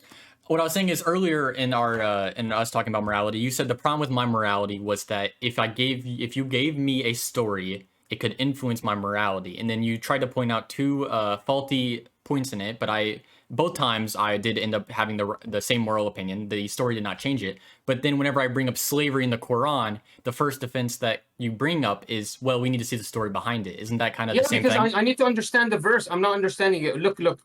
The problem is you're reading in English. No. What I'm not trying to explain it to you. I'm just trying to understand the actual verse. So this is what it is. So this is how I know. This is why I know that the Quran is real because I actually investigate every part of it. Okay, so I need to know what was the reason for why this came, so I understand what. So I actually give you my opinion on what's happening. So that's the only thing. I just found it who guard their private parts, who abstain from adultery as well as from nudity and exposing their private parts before others, except in regard to their spouses and those whom their right hand possesses. For in regard to them, they are not reproachable. But any who seeks to go beyond that, it is indeed they who are the transgressor. So go ahead, explain to me what is the right, does the Quran mean by what your right hand possesses? What does the Quran? It doesn't say your slave. It doesn't say your concubine. It says what whom their right hand possesses. And to me, I understood that as maybe a slave. But what do you understand that as? I would make the exact same distinction during that time. Who you possess would be your slave, either that or someone you would possess. I would hope it would be slaves because the other logical conclusion I Yeah. could think of is like children, and that one's a lot worse. Yeah. So basically, to me, what I understand is whoever has ruling over you, or you have whoever you have control over. If you want, you can marry them. This is better than for you than to just commit adultery with them. That's what I understand this verse to Do say. you Look at what it personally says. believe that? Do you think that forcing Yeah, someone into one hundred marriage? percent, one Wait, hundred percent. Are you kidding me? Is it better to go fuck the person you just captured in the war, or to marry them before you fuck them? Yeah, of no, course no, you're no, that's not supposed what to I'm marry saying. them. Sorry, that's not the question. No, the question is it better to go have sex with someone without marriage and it is of their will and free choice to do that, or is it better to have sex with someone that does not have choice in the matter? No, because these are not people that don't have choice in the matter. These are people that your right hand possesses. These are people that you Have possess, you own. directly are controlling their faith. You are directly controlling their faith. So to be honest with you, they're begging you for anything good. You know what I mean? Especially in a time of war. But in this, it is So slaves. It's talking and about actually, people. this is actually profound. This is actually proof that we are consistent as Muslims. We don't actually, oh, because it's a war zone, go ahead, do whatever you want. We actually force you, and he says here, 70:31 says, but any who seeks go beyond that, it is indeed they are who are transgressors. So he says to the believers, he says, look, you're in the middle of the war zone, you grabbed a couple of girls. If you want jerk off, if you don't want to jerk off, you can marry whoever you capture. You can't go marry the girl that other guy captured. Okay, you can marry whoever you captured, who's under your ruling, if you want to do that and commit to them. And at that time, man, don't act like women are not ready to marry the first person that came. They literally would die if they weren't married. I still think that Like, choice plays a lot of part of it, though. A slave doesn't no, have a no, no, no, no, no. choice. The woman. This is the thing about women. The women are actually normal. This is normal for them to switch. It's so normal for women to switch. Only men actually fall in love. Women don't fall in love. Women fall in love with character. Women fall in love with what you provide for them. Men fall in love with virtue. Men fall in love with personality. Men fall in love with who you are as a person. Women never fall in love with you who you are as a person. Women only fall in love with you with what you can provide for them at that moment in time. This is clear and it's been like that since ever. So Isn't these that the women, same for it's men, very though? easy for them. It's very easy for them to flip. Look, I'm not condoning this, but we're looking at this in a time where there's a war zone. There's literally no law of land. At that time, what would happen was the Roman Empire would come rape everybody in the town, kill all the men, rape all the women, and then take a bunch of slaves, whatever is that for the kids, right? The kids are slaves. This is the only time in history where somebody comes in and tells them, hey, stop it. You cannot do that. Whoever you took over, you were forced to marry them. You have to take care of her for the rest of your life because she's going to be the mother of your kids. Or you cannot commit this, go jerk off behind that tree. There's nothing better than this, man. There's nothing better than this. There's no subjectivity in this at all. It's so clear. You see how me and you, we don't even disagree on the verses. It's so hard for us to disagree We on the have a verses. major disagreement here, though. No, we don't. This is what I'll say. We both agree. We both agree that whoever your right hand possesses is basically whoever you have control over, and we both agree they're not allowed to go and mess around with anybody else, or they would be transgressors. Wait, can't you have multiple wives in the Quran? Yeah, but any who seek to go beyond that, it is indeed they who are the transgressor. That means you're only allowed to go to your spouse or to whoever your right hand possesses. You're not allowed to go run around the mick and marry whoever the fuck you want. That's literally what this verse is saying. Wait, is there a limit on marriages in the Quran, or can you technically marry everyone? There's a limit, maximum 4, but the Prophet Muhammad had many more. Nah. Wait, so he just went against the Quran? Prophet Muhammad has been so he used to marry. So like I told you, a lot of the teachings are evolving, and at the time he was the prophet, and what he would do, he used to marry his companions, his fallen companions' wife. So the wife would be all alone, and God gave him that right. God gave him the right. So some of them he wouldn't even sleep with them. He would just marry them just to make sure he takes care of them. And but they were basically part of his family. But there's a couple of them that he never slept with. I feel like the big part that I have with that quote, though, is I'll ask this again because I don't know if you did answer, but is sex without marriage, but the choice of sex, better than sex with marriage, but they don't have the choice in sex for women? Which one's better? So sorry. I'm not sure. What was that? What was that? What you said? What is it? I could make the question sound really better if I knew the exact term, but is sex without marriage, but they choose to have that sex as a woman? Zina, adultery. Adultery, thank you. Is adultery, but you get to choose to do that, better than being married and having sex, but it's forced upon you? Which one's better in your morality from the Quran? My morality, I cannot pick and choose. I just, whatever God told me is the right thing is the right. So I believe that being married and committing yourself to 1 to 4 wives, that is the right way to go. No adultery at all. No, not even dating. And I prefer that for my daughter. I prefer that for my mother. Prefer that for my sister. So obviously there's going to be a general disagreement, but isn't that like, whenever we come to like harm reduction, I feel like that's just such a big harm where if you marry someone, you can have sex with them without their choice, and I feel like that's so much worse than, that's what you use. Have you ever heard of an arranged marriage? Like, is that and immoral? I don't agree with that other. Yes, that's immoral. Do you actually believe arranged marriage is immorality? If the woman does not have a choice in the matter, yes. Holy moly! So why is it immoral? Because they don't have a choice. Why is slavery wrong? But the woman has a choice. She's allowed to accept or decline. If she chooses it, it's not wrong. That's what I'm saying. When you ask, okay, what if the woman's choice is, I don't want the loser, I want the strongest one? That's all she said to her dad. Give me the best one you can find. Is that enough of a choice for you? Like, let's say the woman said, Dad, I trust you. Just give me the best one. And he brings her first one. Is that wrong? No, she's choosing. Okay, perfect. So let's give that to every woman. Why can't we give that to every woman? Why can't we give every woman wants her dad to give her the best person in mind? Why is that not wrong? It's about the choice. If that woman is not choosing, but every woman wants the best man they can find, right or wrong? Every woman wants you actually said it perfectly. Yes, the one that they can find. They don't like. Okay. Now let's say the best man they can find rules over them. He took them as hostage. Now what you got to say? It's not the best person for them. If they don't, it's all about their choice. They don't get to choose. Just because they get to choose. Right? Yes. If they think it is, that's okay. He's a fucking warrior. He's a monster. He just killed everybody in the village, and he's literally a man's man. And she feels extremely protected by him.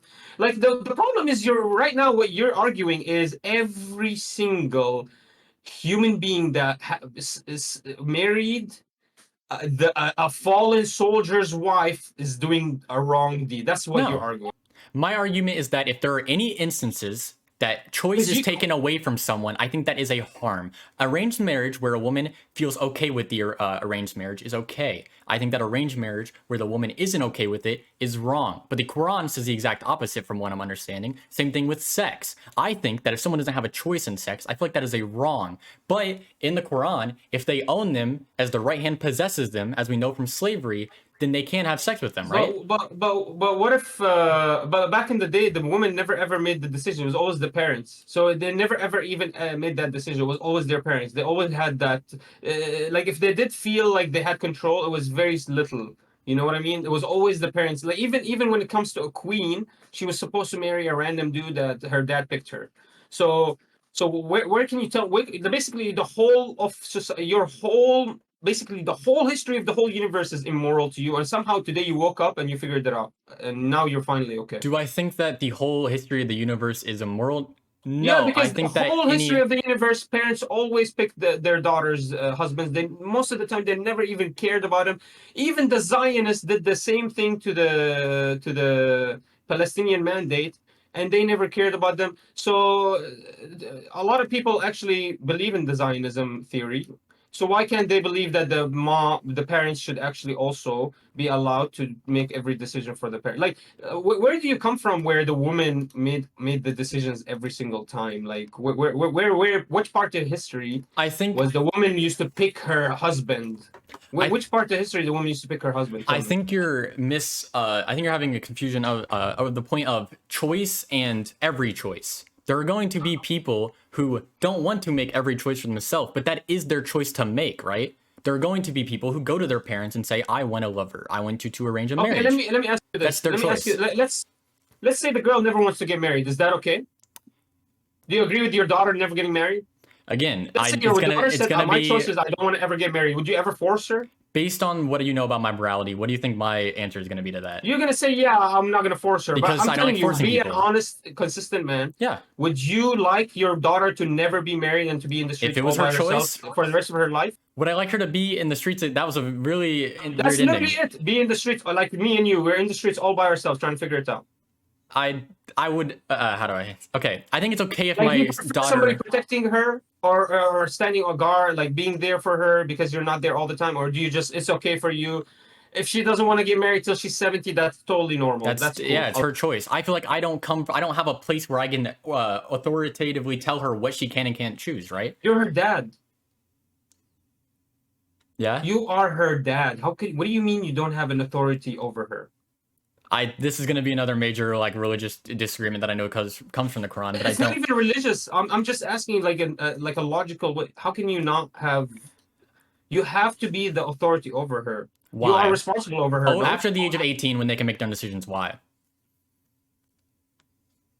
even after 18. Even after 18, are you not responsible for her anymore? That's why we get them married, because we're still responsible until we get them married. That's why I get them married. 18 is just an arbitrary number you just created with this society.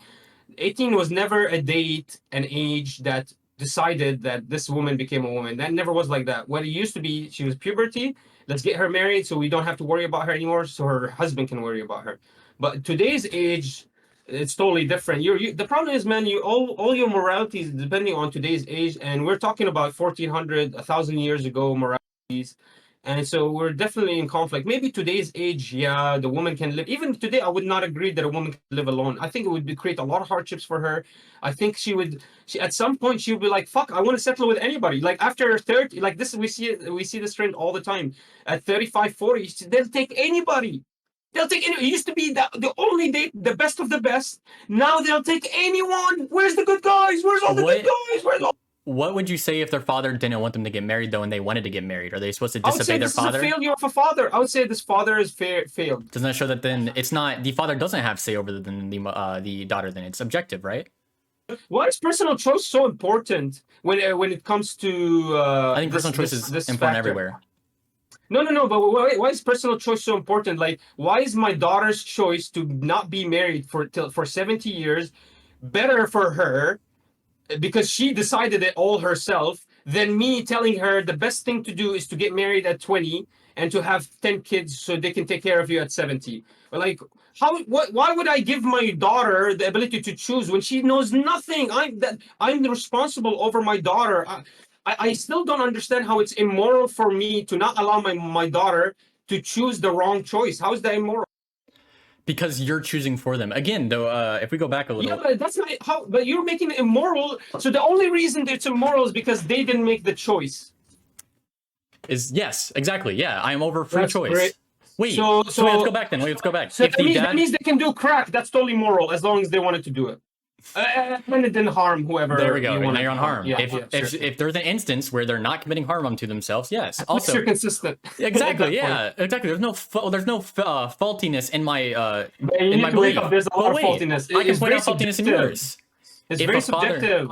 is I It's like very subjective. It's so easy for us to disagree. We'll never ever agree. true, but you haven't found the fault. You haven't found somewhere where it changes. It's always been that flat line, right? But with you, if a father told a mother, or sorry, a father told a daughter that she shouldn't get married, then your opinion changes. Your morality changes. It's not the father should be able to have control over the daughter. It's that the father's a failure. See how it changed over that? Mine wouldn't change in that situation. Your morality did. Yeah, but it changed because I actually believe certain people have rights over you, and they have certain. Sorry, I know this is taking so long, man. It's such an You're amazing good. conversation. We have to do this again, right? Oh, we will. We're on. We've only hit 3 points of 6. You'll be back. But Trust. my problem is I didn't like my first question, man. God damn, you have to hit me with the first question. That was a tough question, man. But hey, you know what's so crazy? Because I had read the systemic racism, but what it is they have.